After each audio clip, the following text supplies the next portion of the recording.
everybody, I'm Tom Bombadil. Welcome to Board Game Breakfast! I'm Z Garcia. Hello, good morning. Okay, we've got the spike in there for our audio levels today now. Thank you. I'm Sam Healy. Welcome. I had breakfast today. So did I. I did not. There wasn't anything weird in my breakfast. I had good strawberries. Good strawberries are always like, for me, they're like Russian roulette. You know, I'll eat a strawberry and I don't know it's be mushy. There's a bullet in it, yeah. No, but like it might be mushy and blah. These were like on point. Good strawberries. They were the good stuff. I can tell, I think. So, yeah. Hey, we're glad that you are joining us for our variety board game show in which we talk about board game news and have a game show and open a box live and all sorts of crazy stuff. That's right. At least I'm crazy. You get to be crazy today. I'll be the straight guy today, all right? Fair enough. Let's start with the news.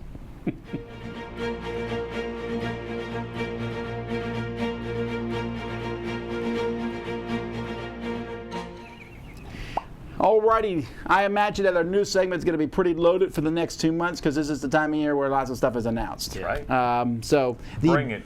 The biggest news by far is that Netflix has announced an animated Magic the Gathering series done by Joe and Anthony Russo. Or is it Russo? Russo brothers, yeah. That's pretty cool because those guys have made my favorite movie of all time, which is, of course, Avengers Endgame / Winter Soldiers is probably in my top 10 too, though. Yeah. What about the Magic the Gathering animated show? One of the best animated shows ever made. I don't care. The anyway, Russo brothers are making it's an all-new storyline, which is good because I'm so invested in the current storylines. Yeah, right. But it's about the stories of the Planeswalkers. Sounds cool. I mean, man, that's crazy.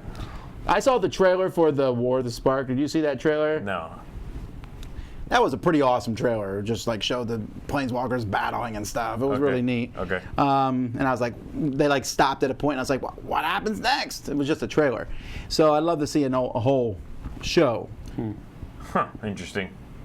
All right, yeah, cool. they blah, blah, blah, talks about a lot of the people involved. Anyway, I hope this is cool. This one's interesting because this is one of the pieces of news that I found out through like national news instead of board gaming news.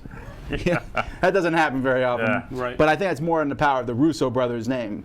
They could make a documentary about sewing and people be like, I'm in. Sewing Endgame. Yeah, man. Alrighty. Arcane Wonders is partnering with Cosmodrome Games to bring the English language of smartphone. This is the newest Dice Tower Essentials game. Now this one's to be slightly different. It's the first Dice Tower Essentials game that's going to be kickstarted because Cosmodrome is kickstarting a new version of it. But then the copies that are coming to America will be done through Arcane Wonders, or the English version copies. This is a fantastic game. I'll be doing a playthrough of it soonish. I'll be showing how to play the game. Okay. And there'll also be demos of the game at Origins, Gen Con, and Dice Tower Con. So, very excited about this one. Yes. They talked about this a little bit last week. I don't know how to pronounce this. I can't tell what all the letters are. Trismegistus? Oh, that's an E. Okay. Anyway, the ultimate formula. This is a new heavy euro from designer Daniele Tassini, and this is essentially the next game in the series of games he's done that started with Zolkin, Marco Polo, Teotihuacan. Yes, and this one here, which I can't pronounce either, so apparently that's his new shtick with me. I can't. It took me forever to learn how to pronounce Zolkin. Zolkin? Pretty cool. Yeah, so this is a pretty heavy game. They said it's heavier than the last one. Heavier than Teotihuacan? Yes. Well, they said it's about the same, but it has a bit more crunch, which is essentially saying it's heavier. Yes. But I saw it. They were demoing it at UK Games Expo, and they'll be also demoing it. It's going to be released at Essen. Also from the same company, and you guys talked about this last week, Escape Tales, but I want to talk about it because we learned a little bit more. This is a very big escape room game. I believe it's 6 hours long. They're saying 9 hours on here, actually. 3 times 3 hours. Yeah, because it's 3 stories. You play as 3 different characters over the course of this game. Each one takes 3 hours to play? Well, it's probably a max of 3 hours. The first one said it would take 6 hours, and I did it in maybe 5. you know, because you don't play through every puzzle in this game. There's various ways to go through the puzzles. Right. Did you play through it? No, I never did, but I know you've spoken of it. I really like it. Jason spoke of it and really liked it. It seems... Yeah, they played it like straight at Daystar Retreat. They played through like 5 straight hours. Jason and some guys that played through the first one. Wow. But this one has built-in breaks because you're switching from character to character, so you could play 3 hours and then 3 hours. They said it's not as dark as the first one, which is fine. I don't know how you get much darker. The first one was super dark. You start, your wife is dead, and your daughter is in a coma. So you go and find these guys that let you go into like this dark side. Like dive into her mind or something? Kinda, but it's not necessarily her mind. It's like your mind or something, and then you go back in time and visit some not happy events in your life. Okay. And then there's like 10 different endings, and not all of them are positive. By not all, I mean I think there's one slightly positive. Wow. Man. But it's a great game. You destroy? No, it is not. You don't destroy it at all. I got to play that. But you do need a computer website. That's a lie. Alrighty. There's a new Arkham. Is this like just the weekly news at this point? Who cares anymore? Well, what? I shall throttle you. But how many of these are they coming out? Are these coming out monthly? Kinda. I don't know how you keep up with this, but like I have a lot of expansions for Legendary, but they come out with like 3 a year. Yeah, but these are like scenario based. You play that scenario once, maybe twice. I mean, you can repeat play them, but it's about building a story. You're kind of looking at the next chapter, you know. And this is the beginning of a brand new cycle now. This would be the 5th cycle. Yes, but this one I do like because when I played Eldritch Horror, the dreams parts of it was the coolest part for me. Okay. They added an expansion which I think was the same thing. Probably like the Dreamlands, yeah. You'd be like, now you're in a dream and this is happening, and that's kind of spooky, but it's different than same old Cthulhu nonsense. Yeah. Well, the interesting thing about this one is I read about it, and instead of doing a one long 8-part campaign, this one is going to be 2 smaller 4-part campaigns. One in which the people are in the waking world, the other one in which they are in the dreamlands. And it sounds like they're running concurrently.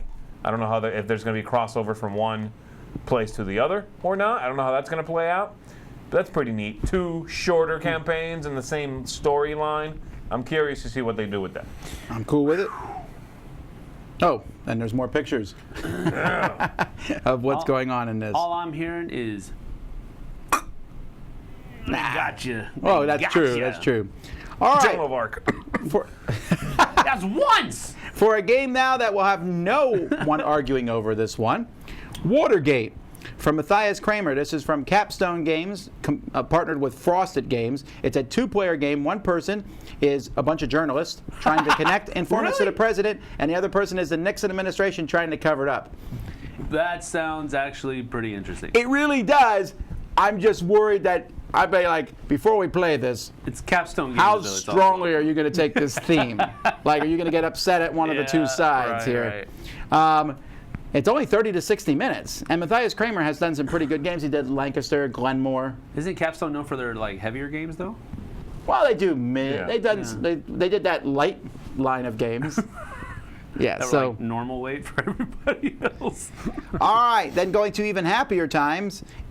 Evil Below. Oh, that's a creepy cover. This is a cooperative game for 2 to 7 players from the OP, and you're the Losers Club, the main group of kids that becomes adults in the movie. But if one person runs out of health, you die. You all lose. Sure. Okay. So looking at the game here, can I play the clown? Looks like a typical. I see him there as a character. I don't know how scary. I don't know how scary the game is, right? Like, I assume not very. It's a board game. I mean, come on. Truth. I'm trying to think now of a board game where I felt a little bit of scared in Mansions of Madness with the soundtrack and stuff. Sure. All right. Softy. Sure. Death on the Cards. This is an Agatha. Okay, no. This is, I think, one of the first games that has the Agatha Christie theme. This is from, I saw that UK Games Expo. The designer, Dr. Thomas Rawlings, was showing me he's like a computer game, but he loves Agatha Christie stuff. So he went to the family and got the rights to this yeah. game, but it's basically it's a social deduction style game Okay. where you play the different characters in there, and you have some cards in there, and you're trying to figure out who the murderer is. I like the theme a lot, I frankly. like the artwork. Is that Jessica Lansbury? Ms. Marple, Yeah, it she looks may like have her. played her in a movie. I don't know. I know that Agatha Christie novels are like number 3 of anything that's been read on Earth. It's like the Bible, some other book, and then Agatha Christie books. Yep. So I mean, there's that popularity, and the guy said he wanted to make a game that people who like Agatha Christie but don't play board games are like, all right, we'll try this out. That's cool. I that's like good. that. It's coming out this Christmas. Neat. All right, James Ernest has dropped out of being the president of Loan Shark Games. He's done most of their designing, and he basically said, I'm wearing too many hats, so I need to step down and just be the chief creative officer, You mean- and Keith Richmond you is said now the James president. Ernest is what you said. Did I say James Ernest? Yes, you did. Mike Slinker, sorry. Those two guys hang out at every convention I've ever been to. I know. Which is why I might have got them confused. So anyway, that's new president of Loan Shark Games. The Game of the Year nominees have been announced for the, I don't know how to pronounce this, the Jogo do Ano from Portugal, the Game of the Year from Portugal. And that's Root, Airship City, Blackout Hong Kong, Underwater Cities, and City of Gods. He just give up. So, Just call it Tail. I mean, has anyone here played Airship City? no. No, we just saw it the other day. It's on the shelf back there, and we were talking about how it looks good. We didn't cut that one. No, Okay, good. At All least right. I don't think we did. But maybe we should move this one higher up in the queue since it was Yeah. nominated for Game of the Year. But that's 5 pretty strong nominees. That's interesting, yeah. Then we have, okay, so this is news that's I found really interesting, that Newell Brands, which is one of those big conglomerates that owns everything, Yeah. they own the United States playing card company. They've sold that company to Cartamundi. Okay. Huh. So Cartamundi is a Belgium company, I think, that makes tons of games. They make Magic the Gathering, so that's their biggest game that they make. They make a lot of card games. They're at all the conventions. You go there, and they make a lot of the games. If you're not making your games in China, then they are your next best choice. Yes. That's just the way it is. So the United States playing card company owns Bicycle cards, Hoyle cards, Aviator cards, B cards. Pretty much, if you buy a deck of cards, they've likely made it. Yeah, You like Bicycle yourself, right? I do, sure, yeah. I don't really know like the difference between Bicycle and B and Aviator. Is there like a Bicycle's the best? I know they're the Educate most us, well known. There's no real difference anymore, really. They're just different brands that came from different places, and they eventually collected them all and chose to keep them alive. There's no real difference between a Bicycle deck and a B deck. Discernible difference to the layman. But yeah, the USPCC is like the big one. Well, it making says in cards. 2018 they made $112 million selling playing cards. Yeah. Wow. And they do a lot of, they do a few small sort of mass market games themselves in-house. None of them are particularly good. And then they print a lot of cards through Kickstarter campaigns for other people. Right. So anyway, this is kind of conglomerating all that into one place. It's pretty cool. So I saw this at UK Games Expo. I didn't get to talk to them. D-Day Dice is back. So D-Day Dice was the big game originally for Valley Games, who then took everyone's money and ran away. So then D-Day Dice, if you remember in the campaign, they did that D-Day Dice for life. It was a huge pledge amount you could make, and then you would get every product for D-Day Dice for the rest of your life. And you got it once. So, yeah, I know. Well, I mean, that's the risk you take in this kind of thing. It's kind of a really, really dumb risk, I hate to say it. Well, what if Command did that? What if they were like, board games for life, $1,000? Would people back it? They would. People would back it, but I still don't think it's a good idea. Well, I think it's less of a bad idea with a company like Come On. With a small company like Valley, yeah, you're rolling the dice. Excuse me. Which ones? Pardon the pun. The D-Day dice? The D-Day ones, yeah. Anyway, it's back from WordForge Games. So this is a cooperative dice game. Actually, I'm curious if you would like this, Sam, because you like co-op games and you really like World War II. Yeah, I know. So I'm interested in how this one works. I never did play it because by the time I was like, maybe I should, they were out of business. Right. So, alrighty. GameGenic I don't know if we talked about this before in the past. This is the new branch from Asmodee. Yeah. Well, they've announced their first officially licensed products for this accessories line, and it's all for Keyforge. So, Keyforge sleeves, Keyforge deck boxes, and whatever, you know. Okay. Keyforge is selling extremely well. The new expansion seems to have hit with a pretty loud bang. People everywhere are grabbing it. Do we know any more about if this is going to take over Fantasy Flight's already successory-driven arm? I would assume 100% yes on that. Yeah. I mean, like all the sleeves, like when you go look on the back of the box and it says Fantasy 4 and Flight 2, game, yeah. and you pick the numbers and it tells you what sleeves. I would assume so. Sure. They'll They'll probably keep both icons on there. It'll probably be an FFG icon and a Game Genic icon, you know, most likely. Where will you see these products? At the sold out in-flight report at Gen Con 2019. So if you go to that, you can see it there. Okay, cool. And Tabletop Day happened this past week. I don't know what's up with Tabletop Day. I saw a couple videos, but I mean, I didn't actually watch them. I just saw that they were there, and I saw that people were doing them. But well, at our local store, we weren't there because UK Games Expo and Come On Expo happened, but it was really crowded. But that's because our local store made a big deal about it. I know several local stores did, but it seemed like there was no top-down support. So will there even be a 2020 Tabletop Day? I don't know. I think the stores seem to enjoy continuing to run with it, so... Sure, but who picks the date then? Yeah, that's a good point. So there was no support, no promo support, any of that? Didn't seem like there was anything other than a few, you know, hey, we're doing Tabletop Day and the website. It's unfortunate, but... That's too bad. Alrighty, well that's it for the news, or at least my end. Let's jump to the other news. Oh, hello, fellow gamers. So, 'twas the week before Origins. Bags. I could probably just use one more of these. Okay, my phone. I have my phone on me. Bear, do you know where my phone's at? And all through the house. Like, what the actual heck? Where are all my socks?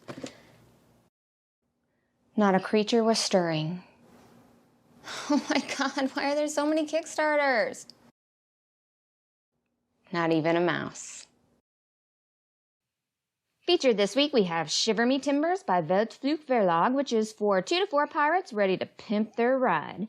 By adding modular pieces to their ships as they play, that's right, folks, not only can you quest to pillage the king's coffers, but afterward, you can also upgrade those glorious sails for 90 to 180 minutes, as players will be collecting treasure, taking on the best crew members, and even dueling other pirates across the high seas. This board game full of booty has a starting cost of $73 and probably won't become available for retail.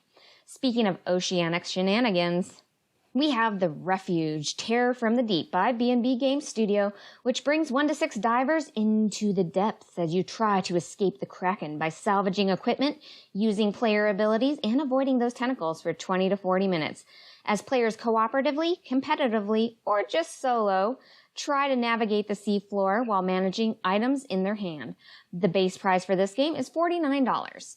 Next up, we have The Few and the Cursed board game by Rock Manor Games, which is filled with loads of comic book lore as 1 to 4 wasteland wranglers acquire cards and hunt down the cursed in the desert to protect San Andreas for 60 minutes in this asymmetric deck building game that gives you story-based choices, so you can bask in your heroic supernatural powers or embrace your brooding darkness.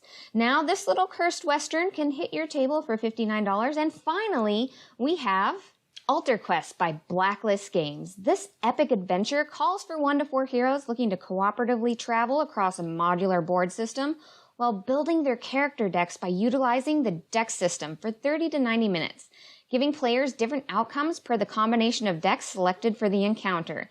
This adventure starts at $109 and has some amazingly detailed miniatures, including some of the more thematic things that you don't always see included, like doors, traps, and furniture features. Thanks so much for joining me this week, guys. I've been a tiny bit busy, but I hope you guys enjoyed the Kickstarters this week. If you want to know more about these Kickstarters, make sure to join me on Friday as we talk about all these Kickstarters live at gloryhound.com. And you guys get to comment and tell us what you think, and we get to converse and have an amazing time. Other than that, I will see you guys all next week. Today, this month, we're going to Tiny Battle Publishing. You know, you're probably saying to yourself, how does this guy know all these little companies? It's who you know, man. Oh, how about that guy Dan? Sounds like one of my Goombas from New York. Maybe. You know, in our circle, we call him the Prez. Yeah, I know, Sam, Z. They're tough guys. I mean, I wouldn't want to mess with a guy like Sam. You know, and they got the head honcho. Hey, I'm Tom Bombadil. That guy's one guy to worry about. I'm not too worried. If he gives me any trouble, I send her. It's them loopy people you gotta be scared of. And you know what's great about these small companies like Tiny Battle Publishing is that they want to make a name for themselves. So they create games that are accessible, not expensive at all. And usually these small companies attract big name designers like Herman Lutman. Why? The designer has the freedom to do what they want to do. You know what their logo is? This is their logo. Tiny package, big fun. Are we having fun yet? You know, they also have a print and play option at Wargame Vault. Probably half price. This is the time to get into war games. You want to get into war games? Get into war games. This is it. You know, war games doesn't have to be that stereotypic soldier getting off the boat on the beach. No. You could be a space marine in the 1950s, like those campy movies, like this. Invaders from Dimension X from the designing dream team, Lutman and Manzo. Where you're a space marine, you go to another planet to take care of hostile aliens. Lots of stuff happens. Lava, guns, fun stuff. And here's the dream team again. Space vermins from beyond. This time, you're the same space marines, but you're taking care of bugs. And bugs, well, they're different. You see the pattern here? Same design team, same campy 1950s style. I mean, aliens, bugs. What could be next? Attack of the 50-foot Colossi. Yep, rock monsters. You got it. Same marines, different monsters, made out of rock. New Schwabenland. Germans, the Arctic, and aliens in World War II. You know, like I said before, war games need not be that stereotypic thing, soldier against soldier. Could be soldier against monsters. Could be monsters against monsters, you know, with war game mechanics in it. But if you do want to get into a serious conflict simulation, a war game, they got that too. Next week we're going to check out a Rainbow Six type game called Tango Down Man-to-Man Urban Combat. Welcome to the world of Tiny Battle Publishing. Thank you for watching, and if you want to know more about war games, please check out my channel, No Enemies Here.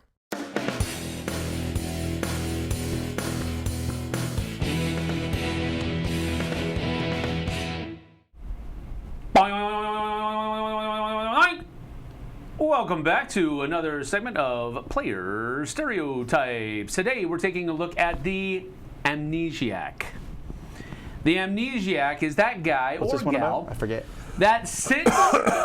Well, actually, it could be a number of different things. Here's the first scenario. So you're starting a game. Let's say it's a 4-player game and you have 3 players, and so another person walks up and says, "Hey, you want a 4th player?" Because and I'll say, well, we just got finished, you know, teaching the rules and everything. Do you know how to play? And they're like, yeah, I've played this before. Lies! And then they sit down and they get into the game, and now I find myself walking them through every single part of their turn and basically giving them a refresher course of the rules that we already did and all this other kind of stuff because they've forgotten some of the key elements of the game. Now, I know that this happens. People's memory is people's memory, and sometimes it just doesn't work as well as other times. So I get that you forget part of the game and so forth and so on, but there have been times where, I mean, it usually happens with Blood Rage, and I'm not speaking about anybody in case because this actually did happen. Talking about that person. Come On Games, and a guy did say, you know, we were playing Blood Rage 3, and he said, can I sit in? Have you played before? Yeah, I've played, and he was fine. He actually did very well. You know who you are. I didn't have to teach the rules or anything like that. I'm waiting for knew this. where he was going. I hear a butt coming. But this has happened it. a lot in Blood Rage, where you know, a guy sits down and it was a 5-player game at this point, which made it. A 5-player game of Blood Rage is long. Gross. Is long. I don't mind this as much, except when the person wants to teach. Like, so you sit down and you're like, has anyone played this game before? And they're like, oh, I can teach that. Oh, okay, thank you. They come over and they pick up the rule book and they're like, I think. I'm like, wait a minute, what? I thought you knew the game. Sometimes it works out. They're not What does that mean? They're not the amnesiac, though. They're not the amnesiac. But sometimes it works out where they sit down and the other people start asking questions about the game, and they answer the questions correctly, and that's good. That's good. That's not the amnesiac, but. Oh my goodness! It's when they sit down and you think they know how to play the game and they actually really don't. They remember playing the game once a long while ago, but now you have to take time during each of the turns and basically teach them the game all over again. So It's what a about the difference between having played the game and knowing the game? Yeah. what about the very, very short-term amnesiac? I'm talking. What's that movie? 51st Dates. No, what's the movie where the guy? Memento? Memento, the Memento person. They're the one sitting there in the game, and you're like, okay, here's how to play, and they're like, okay, and they take a turn, and then the second turn, like, what do I do now? And you're like, well, you can do basically the same thing you did last turn. I don't remember what I can do. I'm like, okay, you do this action, this action, this action. Oh, okay. They take an action. Next turn, what can I do? You're like, just explained it twice, but sure, we'll go over the third time because I get everyone doesn't. We laugh, but I play games where some people I've had to explain the game to every turn for the entire game. Wow. You have too. Yes, I have. That You would be an combine that. extreme Here's the amnesiac, real, I guess. level up version of that is when that person gets belligerent because you haven't done a good enough job of explaining their options. That's Even not though cool. they ask you for those options every round. I feel like this has happened before. Oh, yeah. Yeah, and that's the thing, though. I get that we all forget stuff. There's times I'll play a game like, oh, I forgot that at the beginning. You said that there's a fourth thing that you can do rarely, and you do this, and that doesn't happen. And at the end, you can be like, wow, I could have really used that. I forgot that. No big deal. Yeah.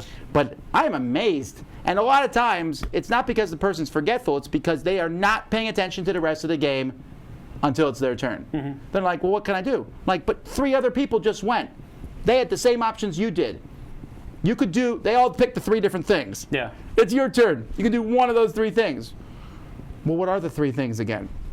Yeah. Now, I will say this. That, and again, this isn't kind of the amnesiac. Sometimes these people will sit down and they do actually know how to play the game, and then you realize just how much you've house ruled the game. that I always feel bad. Because I've actually done that with. It actually happened with me at Command Games when we were playing Blood Rage. When I played it twice, I think twice, maybe 3 times. But anyway. The guy sat down and it's the Ragnarok tokens and he said, I had them all flipped over because I always do. It's a little bit more strategic that way.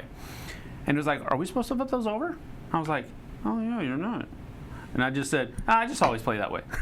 Well, that is true though. But that happens to me too. I played Cosmic recently, and the guy was like, "Oh, this is the rule." It's like, "Oh yeah, you're right." But I don't play that way, so that's how we're doing it. But you forget sometimes, right? Yeah, and there's always a guy, I know how to play the game, and apparently you don't. Right. So that's happened to me several times, and I like that. We've got some flack that these are always negative stereotypes. We'll say that there's a positive. Yeah, spin there's a for you. positive part. Also, this is more silly than anything else. Of course. Don't take. Or is it? I'm don't take talking my about segment you, seriously. Jonathan. Absolutely. Ooh, he called you out. I picked the Johnny. name of no one I've ever gamed with, I hope. Yeah, right. There's a lot of Jonathans I'm sure you've played with who are all now near weeping. I'm sorry, Jonathans. What are some of the? Or anybody talking about this? This person, I sat down with someone to play a game they bought. They had played it sometime past, but had to pull out the instructions. Oh, they opened it and the cards were in shrink, I guess. They're like, oh yeah, I know how to play this, but it's still in shrink. Yes. Ouch. They forgot. And this they person said, hadn't opened the thankfully, game. my husband's good at remembering rules, so he can remind me. But she says, the sad thing is, she's the board gamer. Oh wow. So okay. that could happen too sometimes. And I've often played a game with someone and they're like, can't you do that? And I was like, what? Yes. You do that They a were lot, listening to sure. me, Yes. and I wasn't even listening to myself. Yeah. Alrighty. Well, memory is a funny thing anyway, right? I mean, we jokingly call it the amnesiac, but I mean, memory comes and goes. It's replaced, overwritten, so to speak. I don't really get, the only time I get upset is like the one I mentioned where the person forgets every single turn. Other than that, I sit down at a game that I played many, many times, and I'll still like, How many cards do we start with? yeah, because I can't remember all that Of course, stuff. that stuff, I never remember that Right. stuff. Alrighty. That's the amnesiac. Hi folks, my name's Andy and welcome to Portable Gaming, the show about games which are fun to play in pubs and cafes. So today I'm going to talk to you about a game that you might have expected to see, or at least one of its series on this show, and that is Tiny Epic Galaxies. Now this is part of the Tiny Epic series, which are small box games that provide big experiences, and I feel that the Tiny Epic Galaxies is the best of the lot, not just in gameplay, but also in the portable setting. So, this game is quite simple. On your turn, you will roll some dice, you'll take those actions, you'll take different actions depending on the dice face that you're given, and your aim is to try and build the best possible space empire. You do this by piloting ships to different planets, making the noise while you do so, that's important, and spending different dice to advance your tracker on there, take special abilities. You can build up your empire on your own home board as well by spending different resources, try to get special options and actions, which you then go through there to build an awesome little engine and empire to propel you to the final score of 20 more points. And that's a very brief overview. There's a lot of cool little things in there, and it's a very clever game. It's very satisfying rolling the dice. There's lots of ways to mitigate the dice depending on the planets you pick up. There are there are lots of planets in the deck which will allow you to get different abilities and features, and it's very clever. It plays quickly, and I like it in this setting, in sort of the pub club setting, because what you get here, well, it's sort of smaller, fiddlier components. There aren't many of them. They're easy to track. You don't need a huge amount of space. You need enough space to put out a row of cards. This set of pieces and things in front of every player, a bit of space to stack up some cards underneath, but it works really well. The box actually serves as a dice tray, so your dice don't go everywhere on the pub, and it's just a really fun, clever little game, especially in a small box like this, so I highly recommend it. That is Tiny Epic Galaxies. Anyway, thanks very much folks, I've been Andy, and it's your round.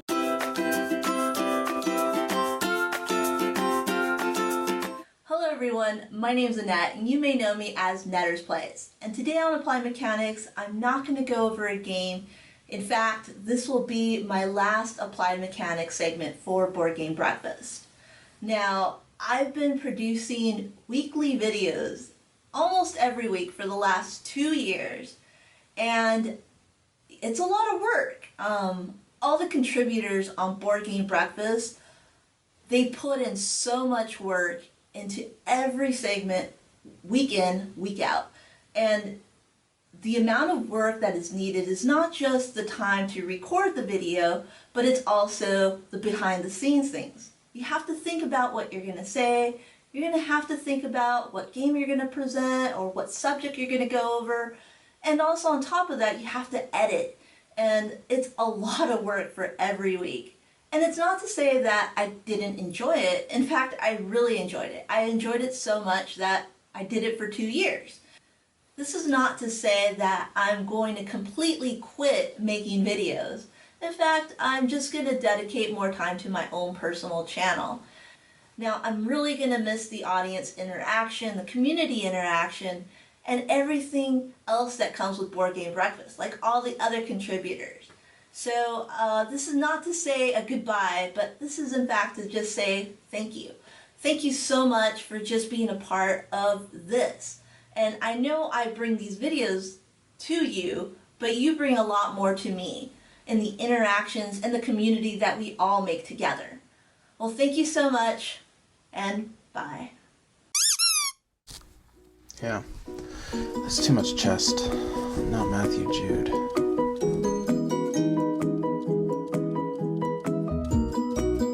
Hi, I'm Jordan, and this is Second Chance Shelf, where we take a look back at an older game and see if it deserves a second chance off your shelf. As many of you have seen, the Spiel des Jahres nominees were announced recently, and for the next couple weeks leading up to the winner announcements, I wanted to highlight a few of the past winners and nominees in the various categories. Today, let's talk about Roll Through the Ages by Matt Leacock. This was nominated back in 2010 for the main award and lost to Dixit. Let's see what's inside. Roll Through the Ages is a civilization building and resource management roll and write game. Using a Yahtzee dice rolling mechanic, players are trying to collect food, workers, and resources in order to build cities and monuments, along with advancing their technology. A few things make Roll for the Ages a really special game. One is the production value. The dice in the game are wooden, but they're not that cheap light wood that many roll and write games have right now. These are hefty and really solid dice, and the burned symbols really add to the theme of the game. Also, it has these pegboards that really enhance the game experience as well. These could have easily been a piece of paper or cardboard with a cube to track your resources, but using the wooden pegboard is a really nice touch.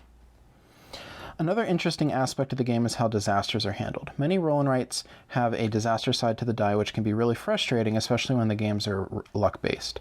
Well, in Roll Through the Ages, whenever you roll one of the skull sides, you get to move twice on your resource track, giving you 2 resources, even though you did roll the disaster side.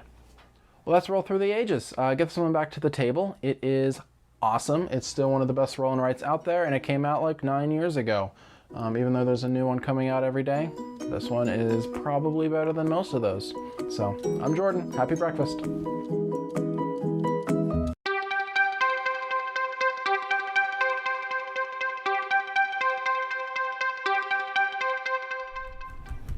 Hello, everybody. Welcome back to 10 for 10. Today, 2 gamers in, 1 gamer out. That's right. Has to leave the house. Doesn't get lunch. I get to take the day off.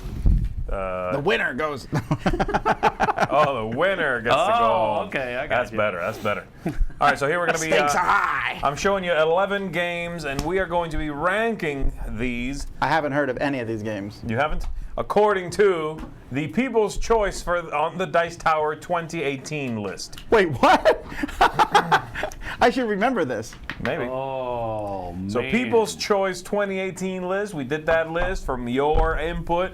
Put that list together, and we're going to be ranking these. All right. I'm the amnesia. So basically, Yeah. you're calling us out if we didn't listen. Well, I mean, are you kidding? I don't expect you to remember this stuff. I'm hoping it's not an obvious list. That's, boy. So this is different than if this was Board Game Geek, for example, Viticulture would be higher than Catan for sure. But in this possible list, the people's for Dice Tower, it's what people are playing now, so that could be reversed. Sure, but I'm not telling you. I'm not I think fishing. He's fishing. He's I'm definitely not fishing. like a little bit of the old I'm like. not But that fishing. could be reversed, I also, right? I'm not looking at comments right now, so that I don't get any help from people. All right, so we're going to go ahead and draft these. You guys know the drill, and if you haven't seen this game before, you're about to get it. And the last one we're leaving out there is going to be our starting point. Who won last time? I did. You want to Purple draft people eater first? over there. Yeah, okay. Pretty sure it's Zul's. You just lost. That was a bad opening move. Can I have Roy? Can you hand me that pen over there, please? Thanks, buddy. I'm gonna go with Star Wars Rebellion. Of course. Man, if I'm anything, I'm predictable. Viticulture, please. Get out of here. Wow, man, that was harsh. Because you knew I was gonna take it. That's right. There's clearly Stony. choices for you and choices for you here. That's on purpose. Fine, we'll play that way then. What Feast was for that? Odin. What was that? Feast for Odin. Oh man, tea time for Odin. Tea time for Odin. That's a new 2-player More game. like Tetris for Odin. Tetris for Odin. I'm gonna go with photosynthesis. All right. Tom, what do you got? Don't be I scared. didn't even know this one was on the list. Yeah. Well, maybe I'll that's take a it clue. then. Man, why are you Sherlock? taking my game? Wait, what do you mean your game? It's higher on my 100 than yours. Yeah, you're gonna have to take one of these. What just happened? Captain Sonar. Took your game. That's right, son. Waterdeep. Get that junk out of here. You like Waterdeep? What are you talking about? I don't like it that much. Hey, Okay, down to Catan and King Domino, 2 classics in board gaming. how can, King Dom is already a classic? King Domino came out in 1995. Oh no, that's the other one. That is fake news. King Domino. Alrighty, guys. So I'm gonna go ahead and put on Catan here. is one. It's like that makes the first one That go would be like, really I great, got wouldn't it? All right, so Catan was 74. Yeah, it's falling out of 74 favor. on the top 100, huh? I'm We're gonna. gonna have higher numbers, meaning more, higher preference that way towards the number 1 pick. Lower this way. So 100 is that way, 1 is this way. That is correctamundo. Who drafted first? I did. You did. So you play first. Man, why do I get it? Gotta You get get it. the benefit. I get it coming and going. What's up with that? All right, so I've So you got King King Domino Domino. here. King Domino higher or lower than Catan? That's I'm a gonna say, real question. I'm going to say higher than Catan. Are you certain? Yes. Final answer? Yes, sir. Very well. King Domino is 58. All right. Lords of Waterdeep. Not as Not popular. Lards of Waterdeep. That's different. Lards of Waterdeep. Not as popular Well, as it there's once different was. kinds of lards. There's Crisco, natural lard from the pigs. I know it's super popular. I'm A gonna Krisk for Odin. I'm gonna stick at the highest for now. I'm gonna say it's top 30. Okay, so he says right here. Final answer? Yes. Incorrect. Lords of Waterdeep is 19. 19? I know that people really like Say this game. what?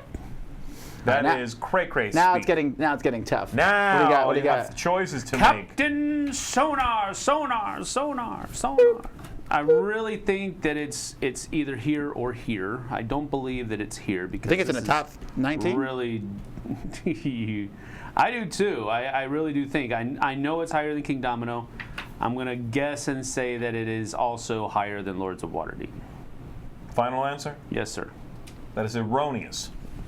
Don't rip the Take card it up. back. And now we have a challenge round. You have to eat lard. Okay. Raiders of. We'll do that. We Is can that how can we people combine eat this? lard? Yes. Let's combine this with nasty snack talk. Yes, have some. Oh my, that would be a very We're different doing game. it. Raiders of the North Sea. It's a very popular game, but I'm gonna say it's here. Final answer. Yes. That is erroneous. Take it back, and you have to eat a used hat. What? I want a new one. Photos. I want a new hat. Synthesis. So this is 2018. Photosynthesis came out 2 years ago, right? I'm gonna say it's right there. Ray erroneous. So really, really erroneous.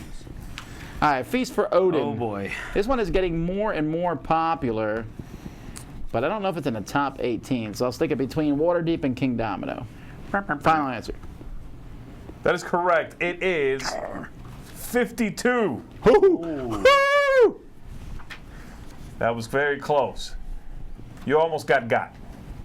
You got. Stone Age. I know where it should go. Right. But this is according to the people. Yes, I know. The Vox Populi, I believe. Man, I don't even know where. Don't be scared. You should be scared. There.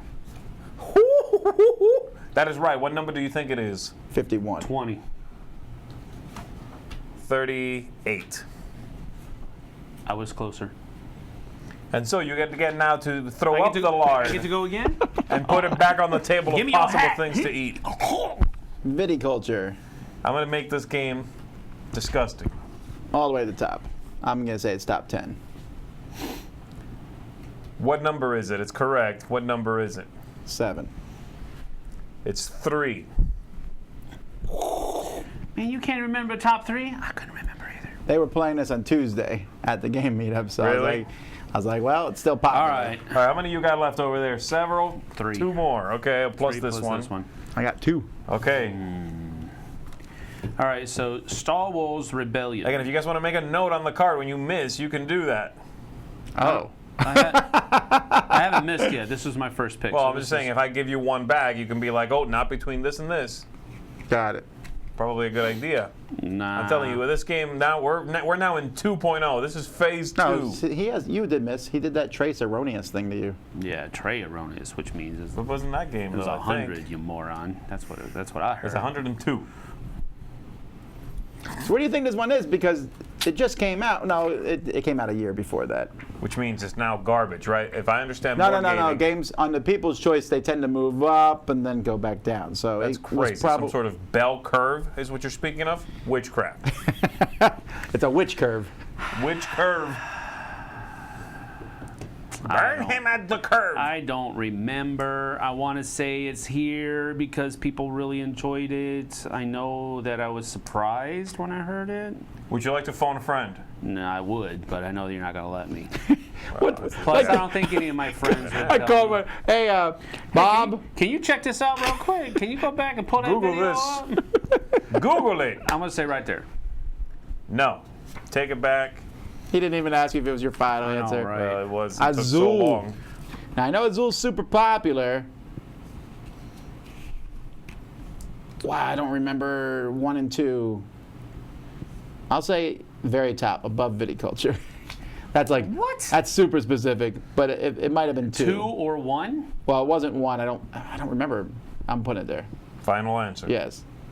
Wrong. Okay. As wrong as a purple hat with a gold bright vest. All right. Purple Captain and yellow are complementary Sonar. colors, so whatever. They are, you're right.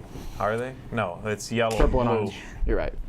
But, you know, nice try. Captain Sonar. Purple and yellow work okay. Yeah, it's close because purple's close to blue. Anyway, back to 10 for 10. Fashion tips with a dice tower. If you're going out for No one's watching this show. take on the city, You remember where I put this? would you like me to write down where you put it? I thought I put it like right in here. That's where I put it. No, I think you put in the top 18. Remember? I? Yeah, you did. Because remember I said, are you sure? I don't think so. And then you thought that I was trying to throw you off, and I wasn't because I'm a helpful opponent. That's correct. You did put it in the top 18. Okay, I'll put it And right- it was erroneous in the top 18. I'll put it right here then. So you are putting that. Between 19 and 38. Final answer? Yes, sir. No. All right. Raiders of the North Sea. I'm going all the way to the bottom now. I'm switching my thoughts on it. Like it barely made the list. No, that's incorrect. All right. Back to Again, if Sam. you guys want to borrow the pen and write a note, like not lower than 74. I don't. No. It's too much work. But eating lard is fine. I didn't do the eating lard. Well, it's happening after we shut gonna down the do camera. I that can't for- show that filth. Photosynthesis. At the after 74. Yes, sir. Final answer? Yes, sir. That is correct. It's 95. Have I caught up? I've caught up. Well, not really. You have to miss this one for me to catch up. Azul. Now I'm putting it between Put it down. No, come on. between the 3 and the 19. Come on, put it down here. 3 and the 19. Final answer. What number do you think it is? 4. Oh, it's right. 16. I'm calling that this year it's going to be in the top 5.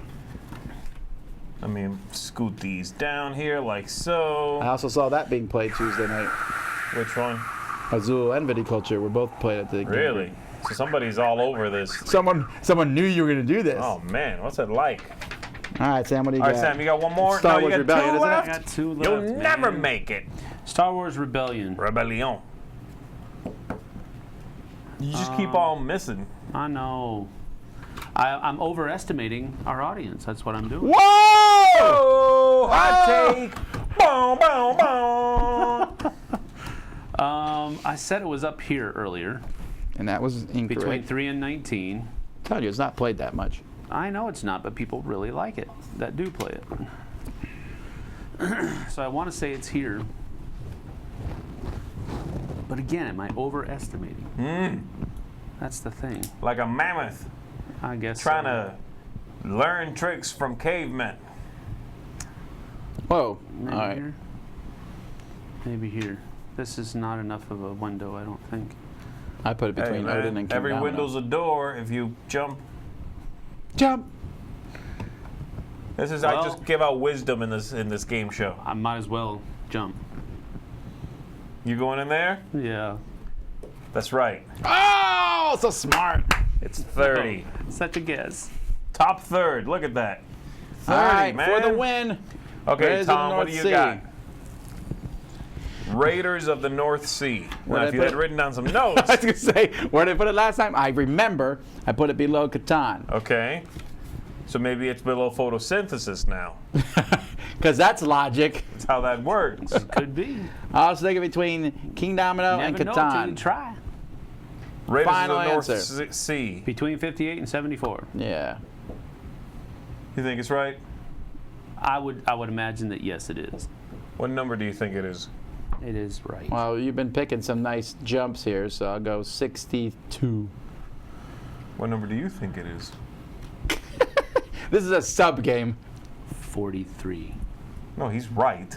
Oh, well, you hadn't made I that was clear guessing yet. on the thing you were trolling him. Thanks for ruining it. He said 62. I know, I just lost. 65. All What do right. you got, Sam? Consolation. If you get this correct, Captain Sonar. I'll allow you to leave without consuming the rest of the garbage. Okay. Game show. Brought to you by Wendy's Leftovers. Yogi Soul.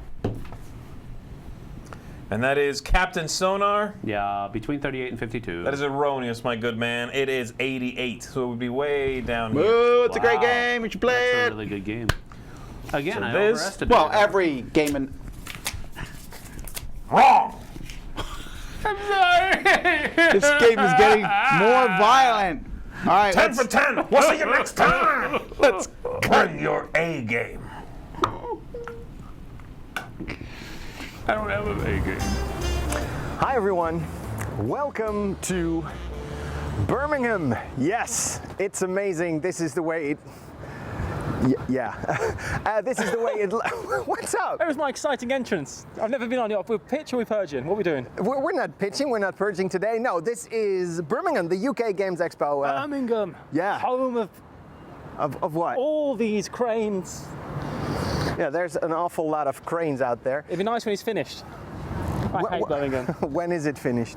It'll be finished, I think, in 25 years, and then they'll start again. We're in a sensory garden right now on top of Birmingham Library, though, which is actually quite nice. It really is nice. And there's a canal there. What's it called? Oh, it's the canal. That's what we call it, just like brass. That game. Is it good? Who knows? Okay, but we're here. I haven't seen a board game yet. What's going on? I think we're going to have to go to the actual convention to see any board games. Okay, well then let's do that. Let's leave the library and see what happens. My name is Dave Dusa. I'm Matthew. Let me do my bit. Oh, my lover's lost me hat. Bye everyone.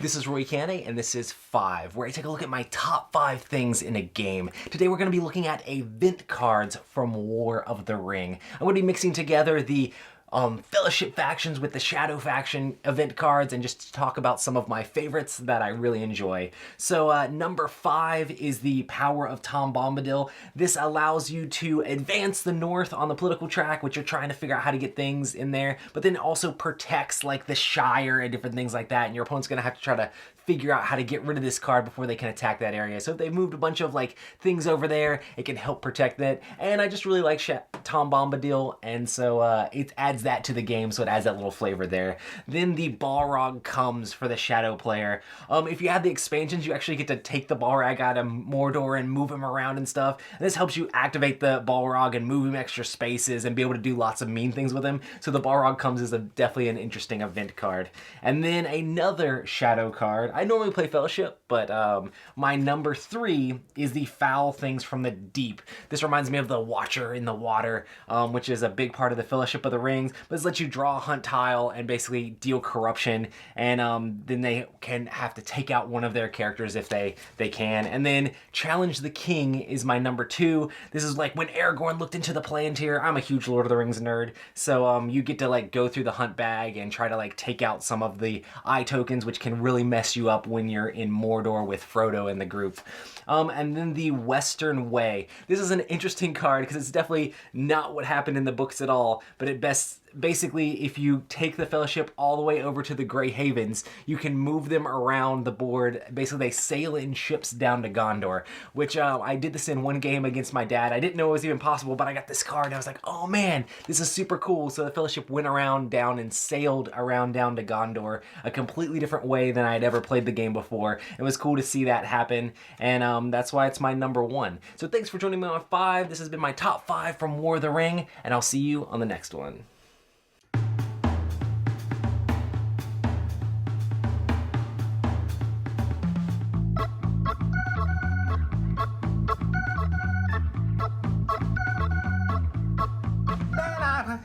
Snack Talk. Oh wait, no, it's probably There a is game. food in here. We're eating it. We are. It's having not snack not talk. food, folks. We're not We sure got what's it. in You there. know. You don't know what's You in don't it. It's actually know probably what's in not there. food. You don't know. Probably a game, but here it you go. might be your novel finally showed up. My novel. Okay, you're not I supposed think to it's be your like. new book. Sorry. Since when have I been writing a book? You're a known auteur. Do you come to my bed at night and Auteur. like write what he's saying? That went the wrong direction. The secret dictations of Tom's night babblings. I think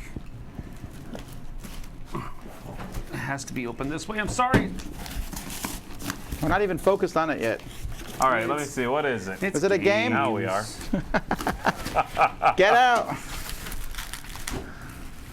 Okay, what is it? Ooh. Is it something exciting? It is. You're going to like this one.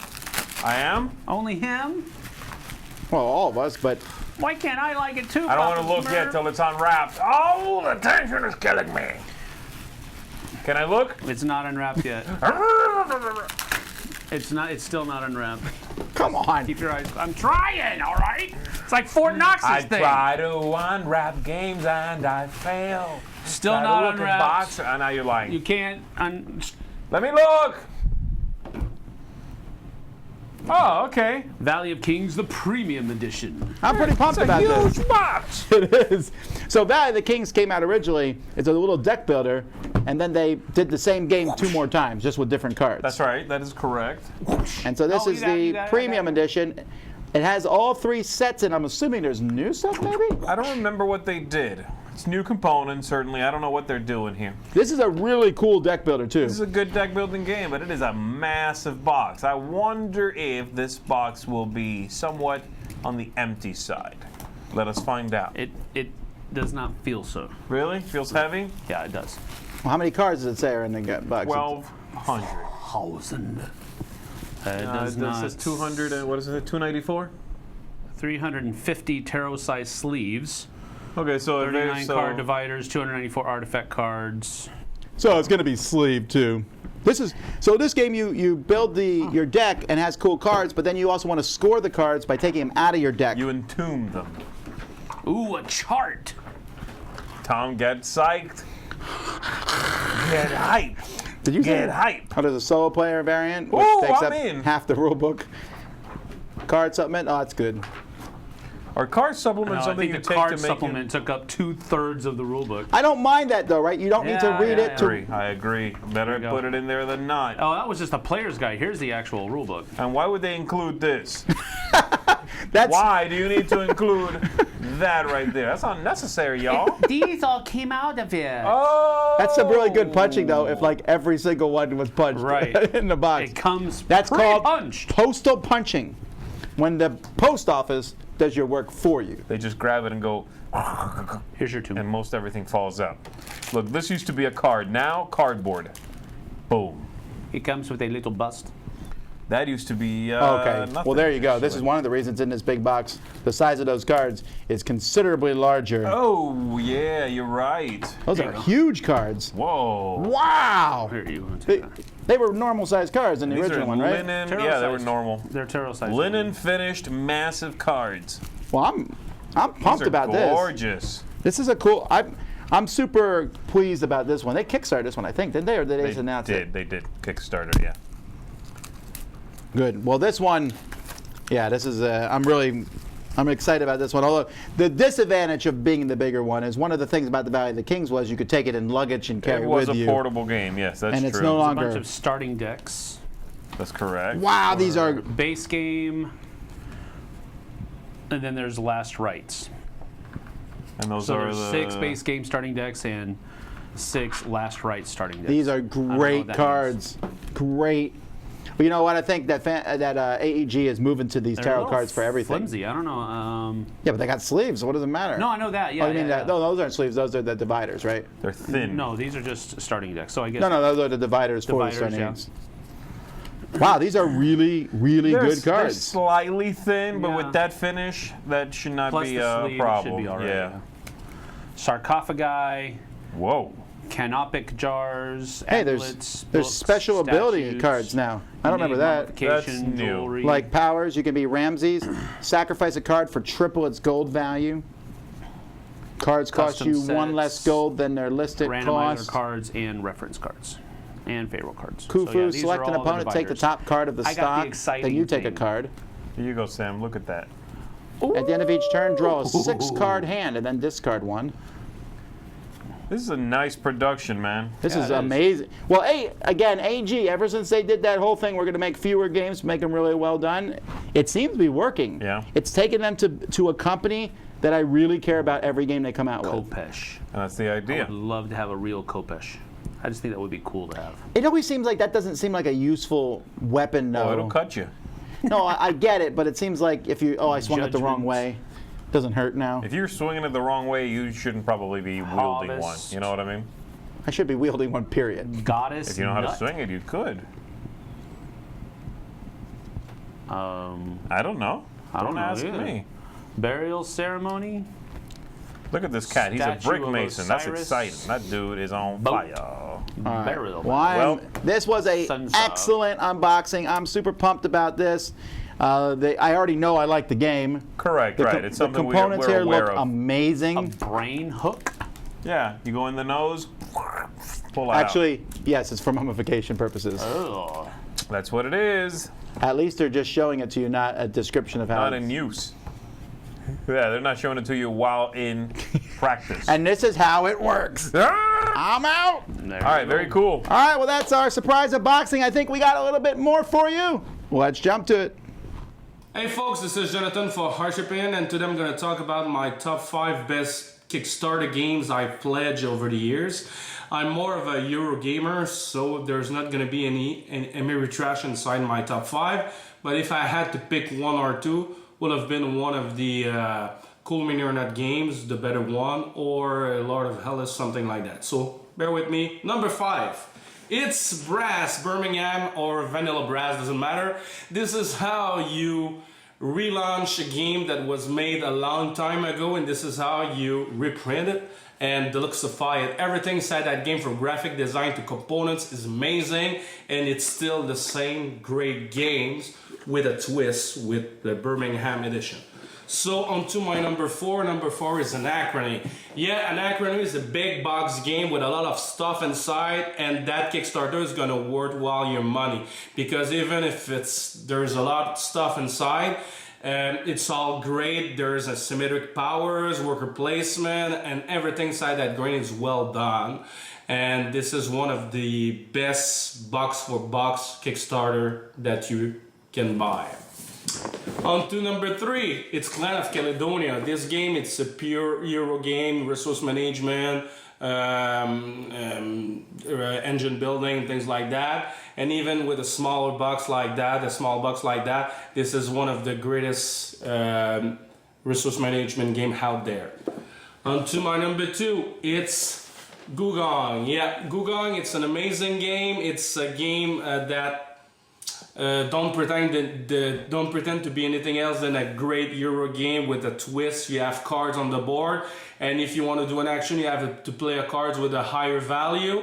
If not, you have to pay a penalty if you still want to do the action, and you're gonna take back the cards that was on the board, and that's gonna be your the cards that you're gonna use next round. And this game, with all of the stuff inside, replay value and components quality, this is an amazing game. But my number 1, and by far one of the best game I ever played in my life, all game included, Lisboa from Vital Lacerda. Vital Lacerda is one of my best designers of all time, just behind Stefan Fell.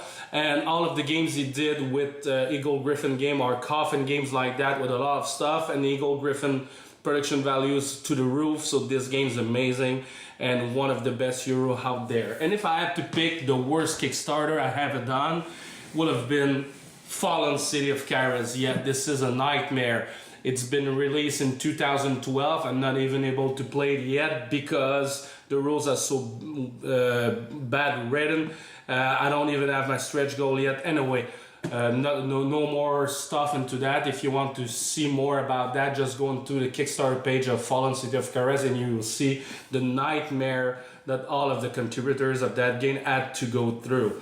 So it was my top 5 best Kickstarter games I pledged over the years. So thank you for watching. See you next time, guys. Bye bye.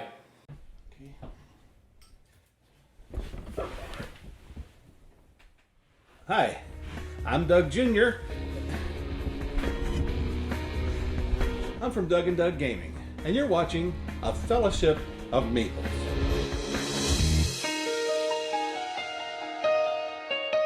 Well, this is the show where we talk about the gaming group, and we help you make it better.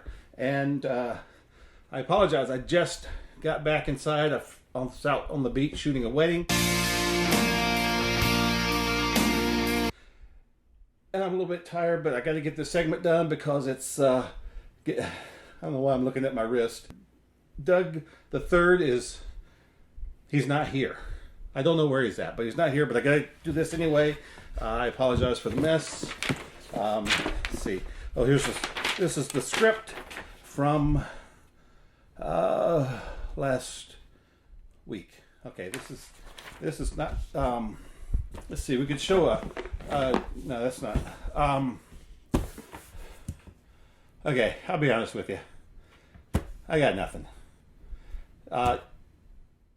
So we know that you have questions about this, questions about that.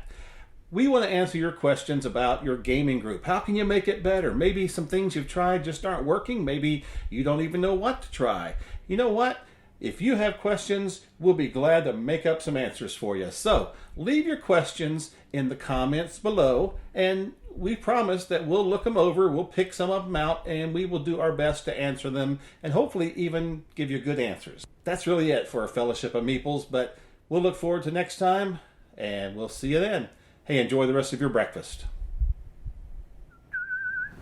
And that's it for another Board Game Breakfast Live. We'll be back in a little bit less than 2 hours with our live top 10 language independent games. So we're not going to talk, we're going to mime the whole thing. I didn't tell you guys that? Very interessante. No language! All right, until next time, I'm Tom Bombadil. I'm Z Garcia. We'll see you real soon, everybody.